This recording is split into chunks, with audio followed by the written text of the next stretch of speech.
দিয়া পুটকি মেরে দিছে, কি রাগ করলা? ফুল সুন্দর গাছে, মাগিরা সুন্দর টিকটকে, শাওয়ানি ঠিকানা জামাই খুঁজে মদনা। কি মামা ঠিক আছে না? আপু, এতগুলো যে বাচ্চা হইছে তাহলে বিড়ালের বাবাকে কোথায় পাইছিলা? আমি হচ্ছে বিড়ালের বাবাকে এক সপ্তাহের জন্য ভাড়া এনেছিলাম। ওই জন্য তারপর এক সপ্তাহ ভাড়া রেখেছিলাম, 2000 টাকা দিয়েছিলাম ওই বিড়ালের মালিককে। তারপর এই যে তিনটা বাচ্চা হইছে।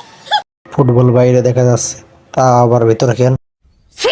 আমাকেও যদি আপনার জন্য ভাড়া নিতেন। জীবন যৌবন দিলাম সবই, হইল না দোষের নাফ। যাহার লাগে ওই দিবানি, সে তো বুঝলো না রে মন। যাহার গাড়িতে বড় গাড়ির হেডলাইট, গাছের ফুল অনেক সুন্দর।